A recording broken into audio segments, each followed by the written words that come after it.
Welcome to the Why Not You podcast, where our goal is to inspire, teach, and elevate your personal journey.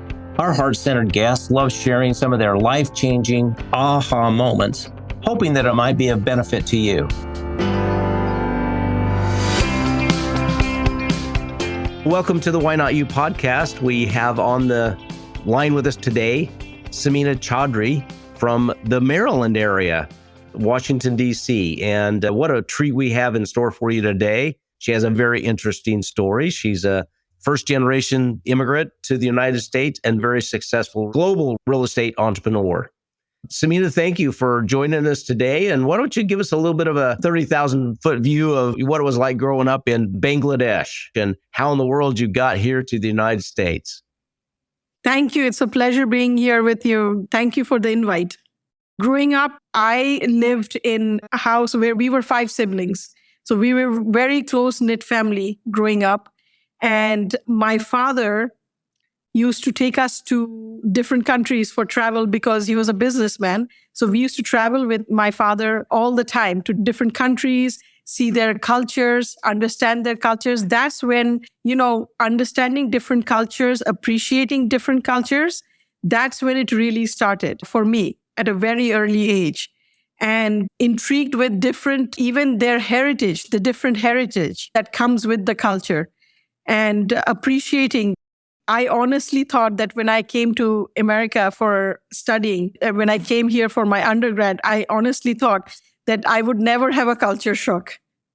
But I still did because I lived in a dorm and the students, their student lifestyle was very different than mine. But, again, coming back to where, we were a very close-knit family and very much into family values.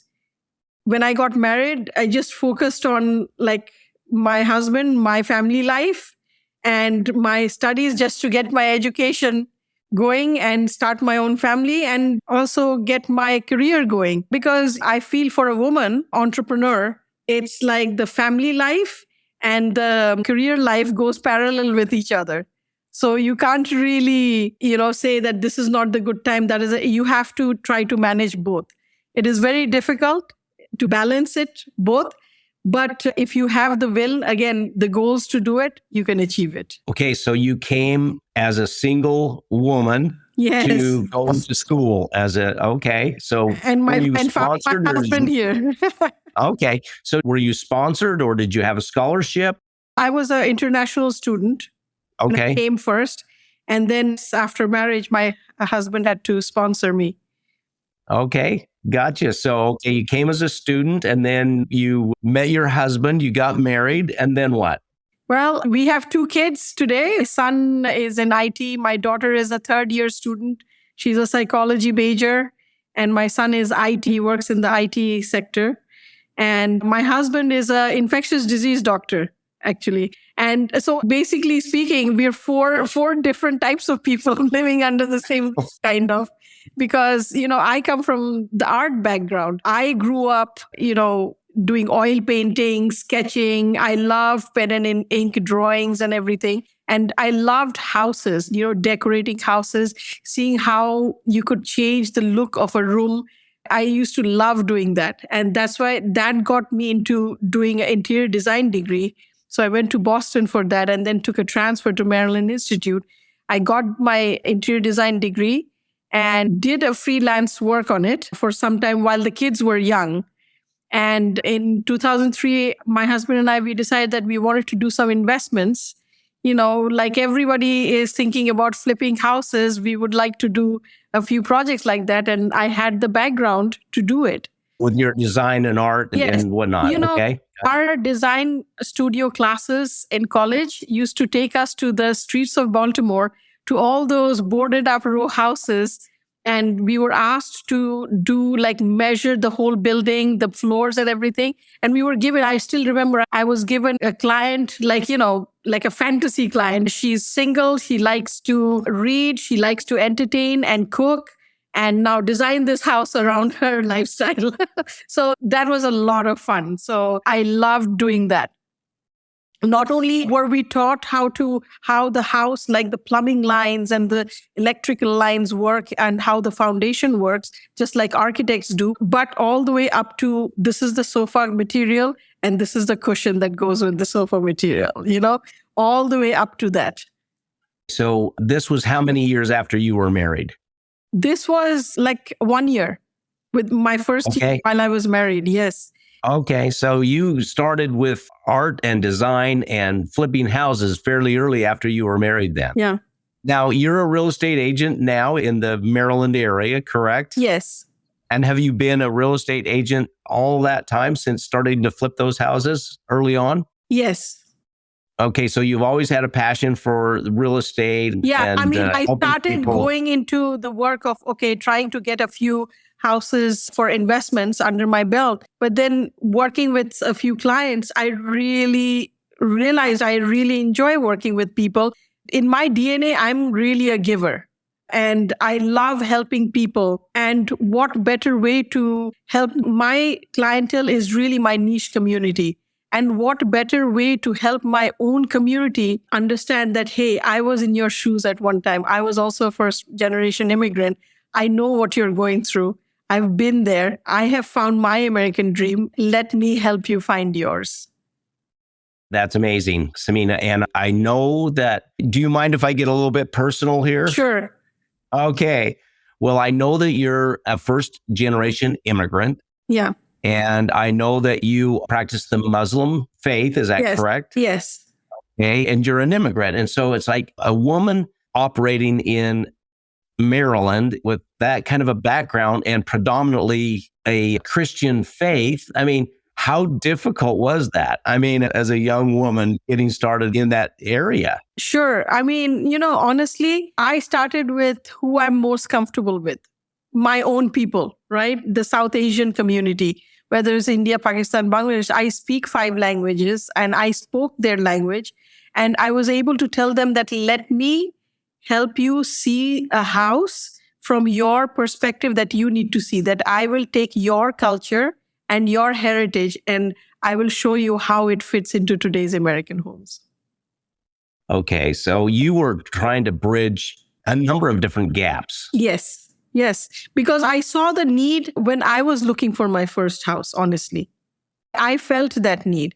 And I felt that even agents today, I'll be honest with you, I see agents today, some agents, they don't take the time to educate their buyers. If you are a buyer, I'm helping. I need to educate you first on the process and why, step 1 should be like you get your qualified done with the loan. Why step 1 and not looking for houses first? Educating them on that process. I feel agents don't do that nowadays. And my husband and I, we both teach because of that, because we teach the agent. I teach agents. My husband teaches residents because we want to keep up with, number 1, the technology so that we can tell them about today's technology. And, also helping them understand how this process works with educating your buyers. I'm not here to make the decision for them. I'm here to educate them enough so that they can make a sound decision for themselves. Well, I mean, you're a teacher and you love people. I mean, that's very obvious. And I think that's a very critical point in helping people and serving people. Yeah, when you're in the service industry. In anything, whether it's a resident doctor or whether it's real estate or XYZ widgets. I mean, you just have to love people and you have to love to serve and give. Right. And I bring in the Asian service culture, which Americans are yet to experience in most cases.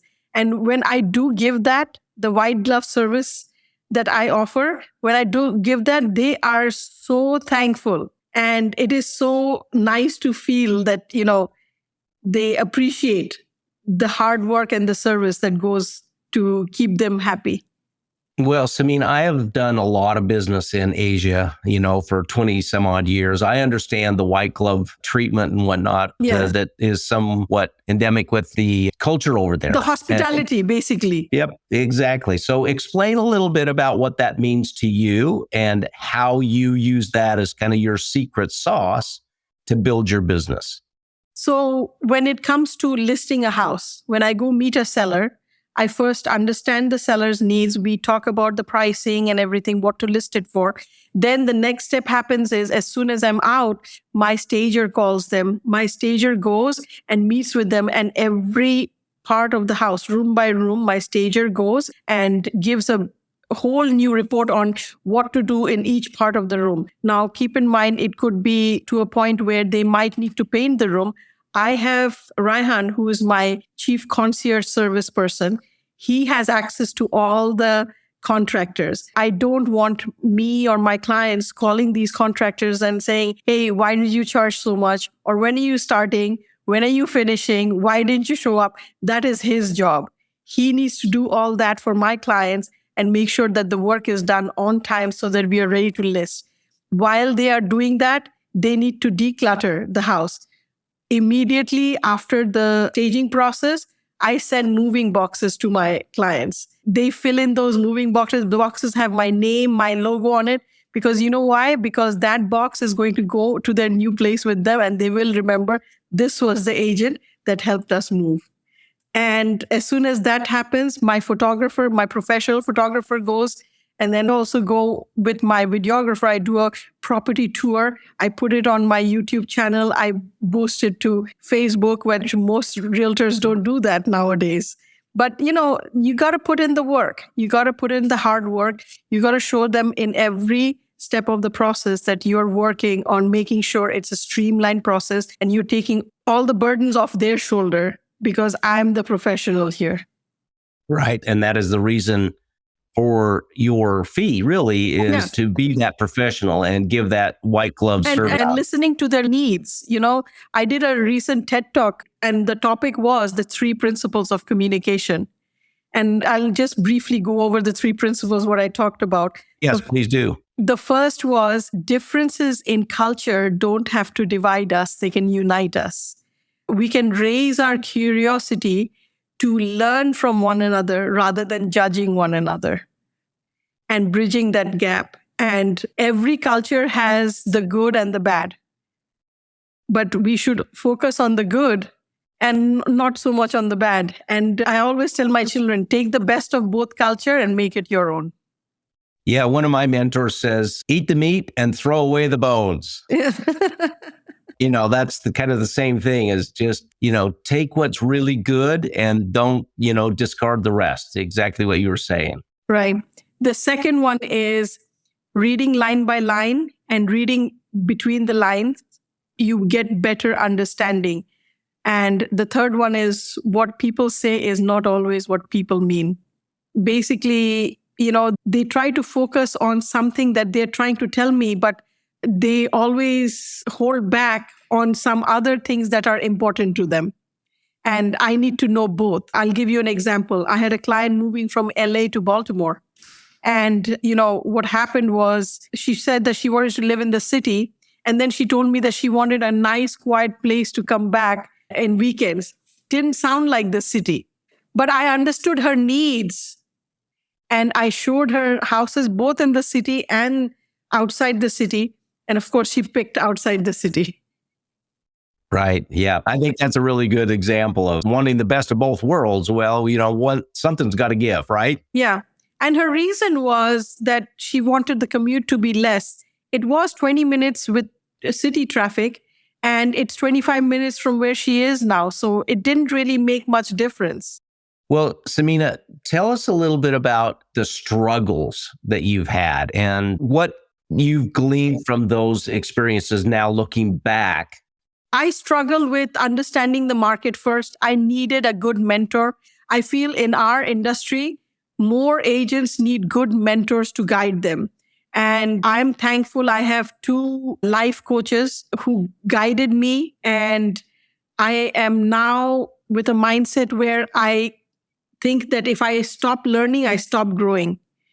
And I learn daily. And I'm always out there with a curious mind that what is it? What is different now? What are the new techniques now? What can I do more to refine my services for my clients, make myself a better agent, better negotiator, or better overall service giver?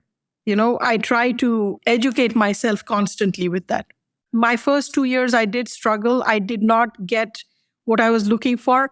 But my first coach was Brian Buffini. He's one of the top real estate coaches in the country. And currently, I am being coached by Ryan Serhant. He's the star of the show $1 Million Listing New York. So happy and humbled to be a student of his. Yeah, that's great. Samina, both of us have had experience and whatnot in Asia and the white glove treatment and whatnot that you talk about, service and whatnot, which kind of leads in a little bit to the social media side of this industry that has been a little bit kind of, I believe, skewed in the last few years. Yes. And wondered what your thoughts were on social media versus the white glove treatment that comes from the Asian cultures. The white glove treatment that I have, social media is my only means to tell them about it, to tell the world about what I have to offer. If it was me in 2020, I never did any videos. I never had too much emphasis on Facebook, TikTok, YouTube, or Instagram. But today, thanks to Ryan Serhant for, expanding my horizon to that new world of social media. I really want to thank him for it. He pushed me, and I used to watch him over and over, each video, over how he talks, how he delivers his message to the audience. And I used to tell him, how do you do this so effortlessly, Ryan? He's like, what happens? Why is it difficult for you, Samina? And my struggle was, I said, Ryan, when I face the camera, I feel like millions of people are watching me and they're judging me. He's like, okay, I'll give you a tip. Who's that one best friend you have at work that you can talk to about houses when you're showing houses? I'm like, it's Jerry. He's like, okay, the camera is Jerry. Talk to the camera like she's Jerry. And that really resonated with me. I evolved from there. And today my videographer is like, 1 or 2 takes. And he's like, you got this, Samina. Oh, that was so awesome. You come up with new ideas every time. Because I want to do something different so that people don't expect that I'll start the same way, I'll end the same way. I try to do something different every time. Oh, that's awesome. So you do use social media, and it is an important role in your business and in the real estate business, but it's not the only thing. I think it's, I think people have got a little bit of well, in my opinion, I think they've got a little bit of let me tell you how great I am. Let me tell you all the things that I do versus actually doing it. And that just does not resonate with people. Yes. What you ate for breakfast really isn't that important to selling a house. Right. And that's why, my videos, I try to keep it like a variety. It's not just a house tour. I do videos where I'm giving house buying tips, house selling tips that people need to know and understand. The education part, which we were talking about, Glade, that, these things, the buyers, today's avid buyer, they do most of their homework online. And how to get into their mind, how to get into their brain and say that, hey, Samina is the person whose video we need to watch to understand those tips and tricks. And so I do the short tips video on the buying process or the selling process. And also I try to approach the media where, articles are written on different papers. As you know, I was in Forbes. I had an article this month. I'm in the Baltimore Sun talking about the current market. And only to tell people that, hey, I do my homework and I do my research about the market so that they know that they're talking to an expert who has already done the research for them when I'm talking to them.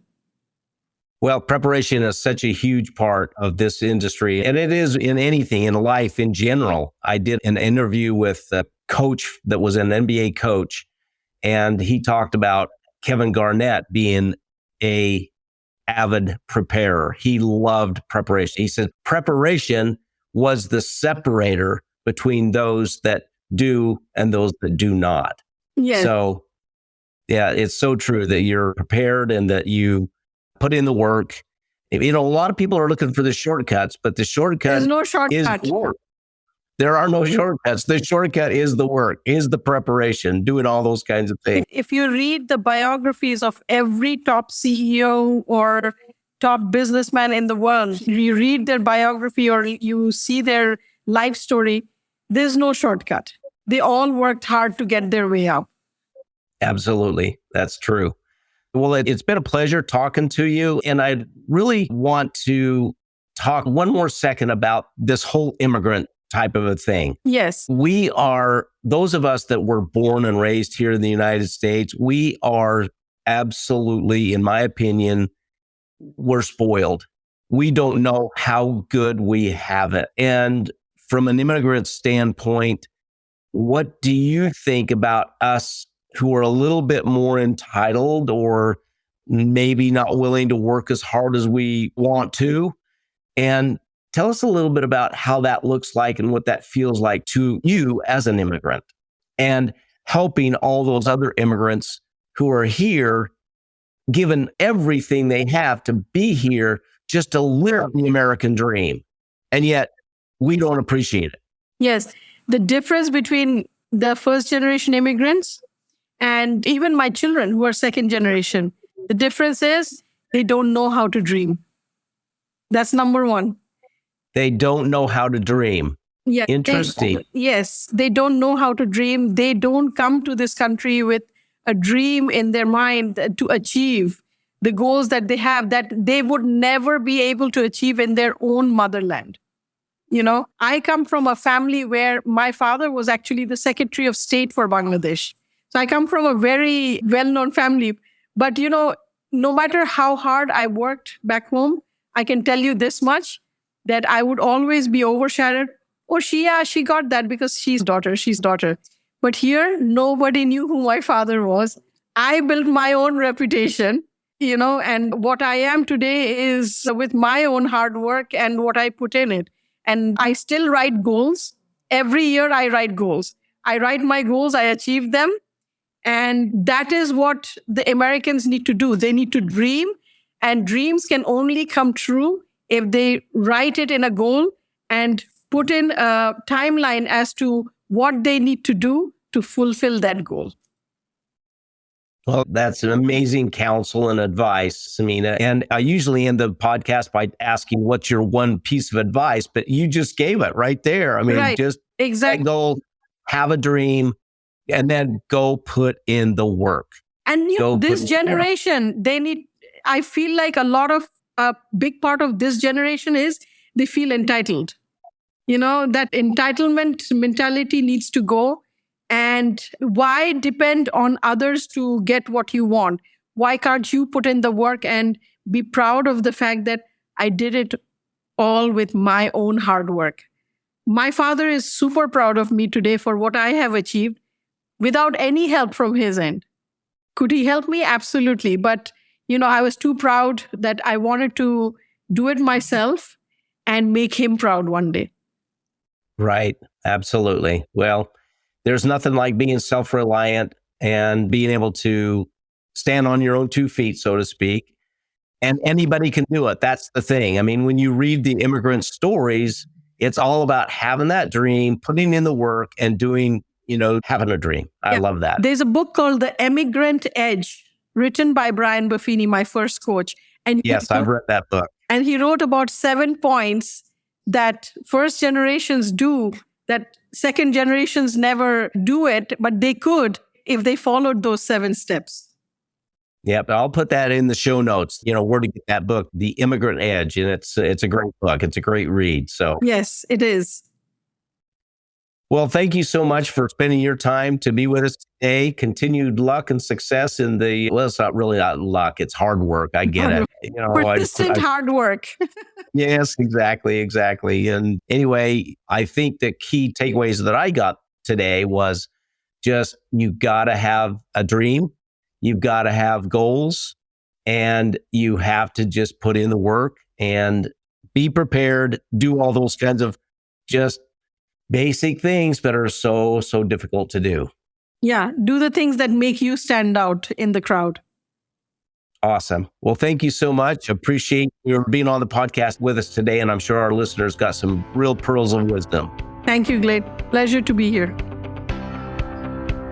We'd like to thank our guests for sharing a part of their experience with us on this episode of Why Not You. Also, we'd like to thank Mix It 6 Studios for producing, editing, mixing, and creating our great music for this podcast. But most importantly, we'd like to thank you for listening. Be sure to leave a review on your favorite podcast platform. Also, be sure to subscribe so you don't miss our next episode of Why Not You. See you next time.